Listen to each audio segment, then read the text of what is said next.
Reinvent Your Life: The 5 Combat Rules of Miyamoto Musashi. Have you ever woken up and realized you are absolutely nobody? No career, no money. Even your basic dignity has become a joke. The ground beneath your feet completely collapses.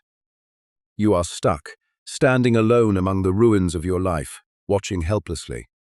If you are at that exact rock bottom, look right here, October 1600. The Sekigahara battlefield reeks of blood and gunpowder smoke. Imagine you are just 17 years old.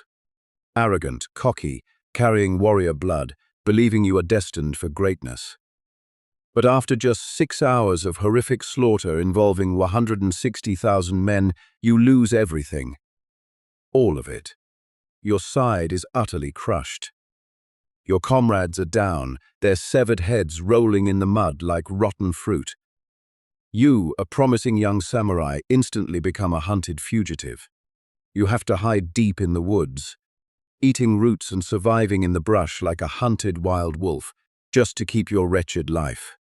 That was the darkest turning point for Miyamoto Musashi, the man who would later become the greatest sword saint in Japanese history. But at that exact moment, there was no glory, only a shattered identity, a crushed ego, and the pure humiliation of being a survivor from the losing side. Does this tragedy sound familiar? It is exactly like the day you got your layoff notice. The day the person you trusted most turned their back and walked away. Or maybe it is right now, when you realize the comfort zone you spent years building is nothing but a fragile illusion. But the brutal fall at Sekigahara did not kill Musashi, it rebuilt him. Deep in the lonely forest, where the line between life and death was paper-thin, Musashi forged survival rules. Not from empty textbooks, but from the blood-soaked dirt of the battlefield. These are principles proven with human life. Take a deep breath and walk with me, because what you are about to hear could be the line between rotting in self-pity or standing up and picking up the shattered pieces to forge a brand new blade for your life. Rule 1: Swallow the brutal reality. After escaping the jaws of death at Sekigahara, Musashi faced something worse than death: the truth. Samurai honor gone, supporting clan destroyed, bright future vanished into thin air. Now he was just a fugitive, a masterless ronin hunted like a wild animal. In that situation, what is the normal human reaction? Either commit suicide to save some delusional face, or drown yourself in alcohol and gambling to escape cry out. Why me? This is not fair. But Musashi skipped all those useless steps. He looked straight into the ashes of his life and asked one single question: what is next? No blaming, no what-ifs. Just a cold acceptance. The old life is dead. This is the new reality. Swallow it. It sounds simple, but human instinct hates pain. When disaster strikes, your brain automatically flips to denial, then anger, then bargaining. You waste all your energy screaming against something that already happened. Imagine you are in a burning house. Do you stand there screaming, "Why is my house on fire?" Or do you run like hell to find an exit? Which one saves your life? Acceptance is not resignation. It is not surrendering to fate. Acceptance is a strategy. Modern science proves Musashi's combat mindset is 100% correct. A Harvard University study tracked people who experienced the most severe trauma, from bankruptcy and divorce to losing loved ones. The results revealed a stunning truth. The people who recovered and rebuilt their lives the fastest were not the ones who suffered the least. They were the ones who accepted their new reality the fastest. Why? Because when you stop fighting what is already gone, all the energy wasted on anger and regret is reclaimed. You regain the clarity to see the next move. The core of your question shifts from, "Why am I suffering?" to, "With what I have left, what card do I play?" When Musashi accepted he was a broke nobody at the bottom of society, he had nothing left to fear losing. Humiliation transformed into freedom. Until you open your eyes and look directly at your pathetic current reality without flinching, you will be trapped there forever. Rule 2: Annihilate the pleasures that weaken you. You accepted reality. Now where do you go? Where do you turn? deep in the lonely forest, not a soul in sight, not a single comforting word. Every passing day for Musashi was brutal psychological torture. The pain of loss, the shame of defeat, it ate him up from the inside, hour by hour, minute by minute. And that is when the darkness of temptation crept in.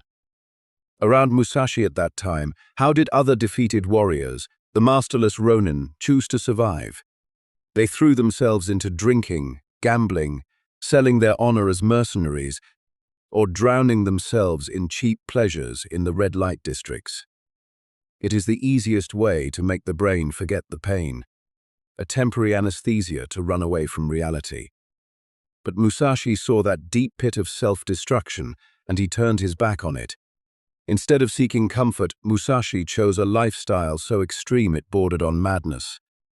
He lived like an ascetic monk, sleeping outside in snowstorms, eating the bare minimum just to stay alive, swinging his sword for 8 hours a day in training, meditating and writing. Every single day was a holy war against the primitive urge to be comfortable and lazy. The crowd out there would call it self-harm. Modern science calls it the ultimate dopamine detox strategy. A groundbreaking neurobiology study from Stanford University exposed this exact mechanism. When you are in a crisis or suffering deep trauma, trying to pamper yourself, diving into comfort food, alcohol, shopping, or mindless scrolling to escape, does not actually relieve the pressure. On the contrary, it causes cortisol, the stress hormone, to spike right after. Lock your screen or down a shot of liquor, your brain still knows damn well you are running from the problem, not solving it. Indulging yourself the wrong way right now is like throwing gasoline on a fire. It feels soothing for a few minutes, but then the anxiety and emptiness will burn you to the ground.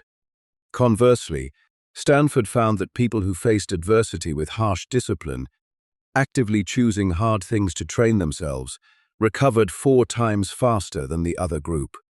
The suffering life inflicts on you is random and destructive.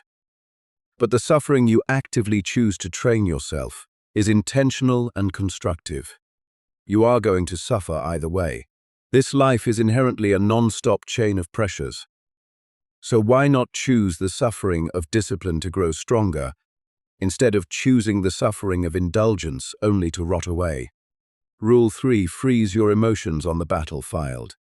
The year 1612, a sun-drenched beach on Ganryu Island. Musashi stepped into the most famous life-and-death duel in Japanese history. His opponent was Sasaki Kojiro, a true sword prodigy. Kojiro's technique was so flawless people called him the Demon Blade.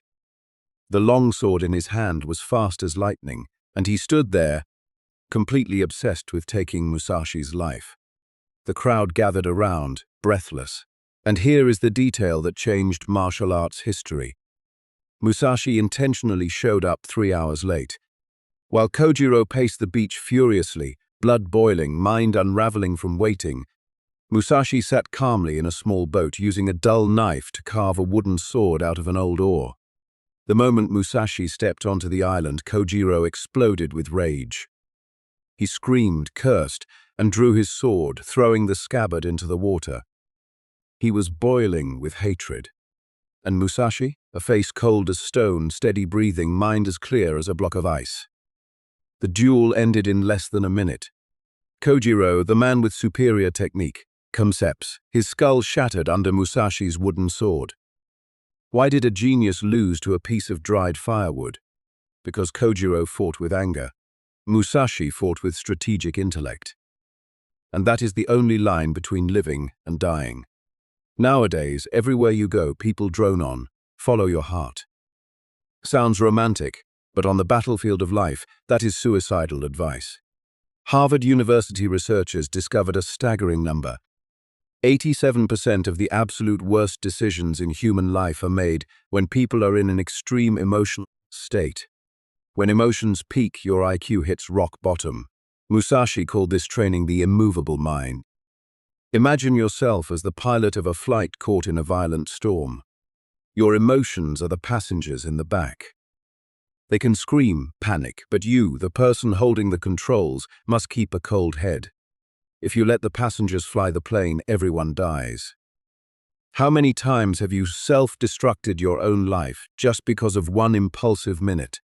If you want to reinvent your life, you must learn to master the control room of your mind.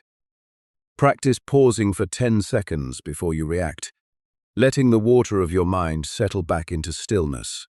Rule 4. Stop treating yourself like the center of the universe. After years of living as a lonely wanderer, Musashi faced an enemy far more cunning and dangerous than any master swordsman on earth, himself.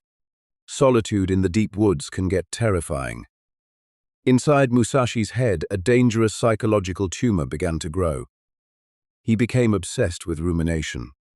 Every night he lay down, his mind automatically replayed the catastrophic defeat at Sekigahara with hundreds of twisted, pointless questions. Why is my luck so damn miserable? The wounds on his flesh had healed, but the wounds in his mind were constantly ripped open by his own thoughts every single day. This is the fatal trap. You shrink down, focusing all your attention on the black hole of your own trauma, turning yourself into the most pathetic victim in the world. But Musashi snapped out of it just in time. He realized obsession with the ego is a prison. Stop treating yourself like the center of the universe. You are not that important. Musashi forced himself to care about things bigger than his personal pain. He began studying philosophy, poetry, the tea ceremony, picked up a brush to learn inkwash painting, sculpted statues of the Buddha, and even deeply researched fortress architecture. He intentionally loaded his brain with new knowledge to force it to have no empty space left to dwell on the past. And a miracle happened. The more Musashi understood the vast world outside, the more his own pain naturally shrank. It is like standing at the foot of a mountain. A big boulder is enough to choke you. But when you climb to the peak and look down, the entire massive mountain is just a tiny speck in the ocean. Modern neuroscience from the University of Michigan decoded this. When you fall into a depressive state, forcing the brain to absorb completely new and unfamiliar knowledge compels it to build new neural pathways. This process directly cuts off the power source of the depression circuit, forcing that loop of suffering to shut down. As Musashi expanded his mind across multiple disciplines, he suddenly saw strategic solutions that pure martial artists out there were completely blind to. He transformed his long-standing pain into an exclusive competitive advantage. It is time to step out of the well of self-pity. Rule 5. Strategic attitude. The year 1645, his final days in the solitary Reigando cave. Miyamoto Musashi was now an undefeated sword saint with over 60 life-and-death battles. He sat there, putting his brush down to write the final lines of the Book of Five Rings. But in a letter sent to his closest disciple, he admitted the most terrifying monster he ever faced did not carry a sword. It was envy and the trap of comparison. It crept in during the nights Musashi curled up freezing in the deep woods, looking at swordsmen lucky enough to have clan backing, stipends, and fame. This poison ate away at his reason every day. Because as long as you look at someone else's plate to pity your own fate, you will forever be a psychological slave. Musashi stopped that monster dead in its tracks with strategic gratitude. This is not toxic positivity or self-delusion. Strategic gratitude is a weapon to reprogram your brain's resources. Fast forward to the 21st century, neuroscientists at the University of California proved that documenting gratitude decreases activity in the amygdala, the fear processing center, and enhances the prefrontal cortex, the home of logical thinking. Your brain gets flooded with dopamine and serotonin. Musashi did not practice vague gratitude. He forced his brain to be highly specific. Today I am grateful these hands can still hold a sword. I am grateful these shoulders have not collapsed under the cold. This specificity forces the brain to scan the entire environment for available resources, instead of letting the mind drift toward what is lost. In battle, whoever enters the arena with a scarcity mindset, obsessively fearing losing their life or losing Their reputation will fight out of fear, and they will die first. But Musashi entered every duel with a mindset of abundance. He was grateful to be alive, grateful to have a strong opponent to test him. That mindset completely released the pressure, allowing him to deliver brutally precise strikes. You believe you have resources, you act like someone who has resources. The hidden rule: never try to rebuild the past. Now prepare for a truth that might break your heart. The biggest mistake people make right after a devastating crash is their obsession with rebuilding the past. Every night they lie down, chewing on their trauma, praying, "Please let me go back to my peaceful life before." They frantically gather the broken shards, trying to glue them back together to find the old comfort zone they lost. But not Musashi. He let his old self die completely. Never look for a way back to the person you were yesterday. After the Battle of Sekigahara, Musashi did not waste a single second trying to restore his family's samurai status.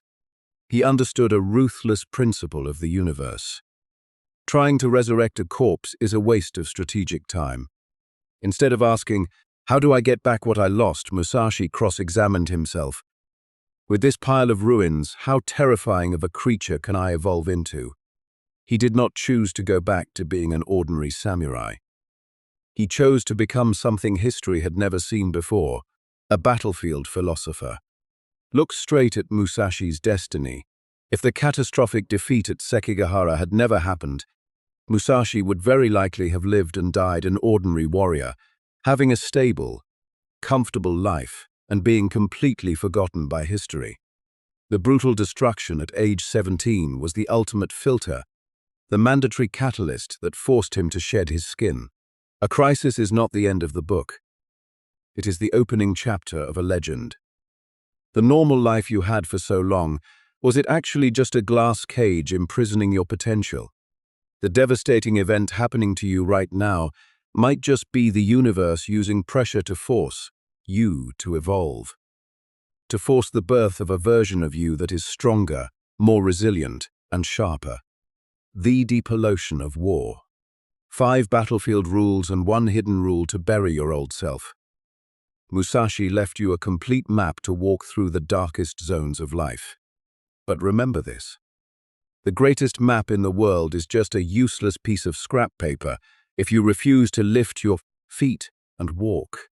So many people out there will listen to all of this, nod in deep agreement, then turn off the screen and go right back to their old lifestyle.